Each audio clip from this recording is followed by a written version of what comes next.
Hello, hello. My name is Kristen. I'm with Kaleidoscope Center for Soulful Shifts, and this is my astrological energy forecast for the week of Monday, October 19th. And at the beginning of the week, the sun is in the last few degrees of Libra, and on Thursday, October 22nd, at approximately 4 o'clock in the afternoon, Vancouver time, the sun will move into the sign of Scorpio. We start the week with the moon in the sign of Sagittarius, and she'll move into Capricorn just before midnight on Tuesday, and will move again into the sign of Aquarius just before 6 o'clock in the morning on Friday. This week, we are going to be encountering our shadow. Scorpio is dark, mysterious, private. It's all things unseen. As Mercury continues to retrograde in the sign of Scorpio, we are going to be bumping up against our limiting beliefs. Perhaps things that we've been told all our lives we aren't supposed to talk about are going to rise to the surface. And we're going to be connecting with emotions that we have likely suppressed before now. Now, here's the good news. Feeling all that there is to be felt is a key piece of not being stuck. I've talked in the past weeks about with this astrology, it's like wet cement is being poured, and right now it's still pliable. We need to feel what is asking to be felt so we don't become stuck when this sets, particularly somewhere we don't want to be. Now, the North Node continues to hold squares with both Venus and Neptune, prompting us to consider the ways that are in our soul's agreement for us to be in service in this lifetime.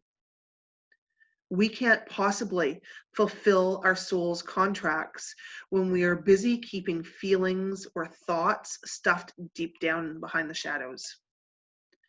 The North Node square to Neptune is keeping us open for downloads, channeling, receiving inspiration, and daring to dream. So make sure you're holding space to receive that information. This is tending your spirit. This is making sure you're not overloaded with responsibilities. This is making time and having those experiences where you know you can connect with your inner being. Venus's square to the North Node wants us to love whatever emotions arise, as well as exploring healthier ways of self-comforting, rather than cracking open a beer or pouring another glass of wine to sit in front of the TV and numb it all out. When these emotions are arising, how is your spirit asking to be nourished? Dare to feel what is rising to the surface. I promise you it won't swallow you whole, no matter how big, how deep, or intense it may feel. Feeling is the job this week. And when Mercury is retrograding and the veil is thinning, this is a powerful time for this emotional journey. Now, as we in the Northern Hemisphere are encountering earlier evenings and darker mornings, we are indeed stepping into the dark portion of the wheel of the year. Our ancestors would have toiled tirelessly to ensure that they were prepared for this season, stockpiling their harvests to be rationed throughout autumn and the drizzle cold of winter. Their survival depended on it. We don't have those same survival preparations for this time of the year. Instead, our preparation is more likely to be financial and psychological. Maybe padding our bank accounts and tightening our budgets for the consumer-driven materialism of the modern age holiday season, and bracing ourselves emotionally to navigate the dark portion of the year and society's expectations. This year, as we descend into darkness and all of the everythings are arising to be felt, anchor yourself in appreciation and join me for 8 weeks with a grateful jar. Daily gratitude isn't about plastering a brave smile on your face and denying reality and just marching on through. It's daring to feel all of it, yet committing to deliberately acknowledge what went right in your world and taking a time for a moment to focus on some of the blessings that continue to flow in your life. 8 weeks with a grateful jar is specifically designed to help you remain uplifted amid the darkness.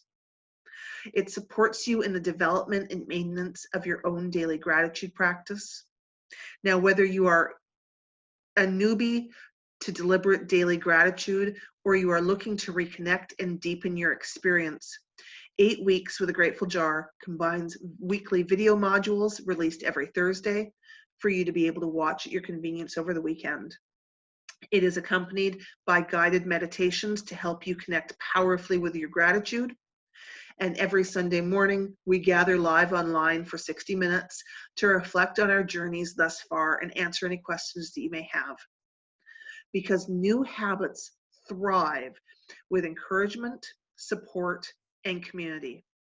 And there is already a fabulous group of people gathering together for this journey over 8 weeks. I have tended to a Grateful Jar for 5 years now, and I'm the author of the best-selling memoir, The Grateful Jar Project. So I know firsthand how powerful and transformational this experience is and the ripple effect it will have throughout your family and your friends. This year, dare to feel all that is arising.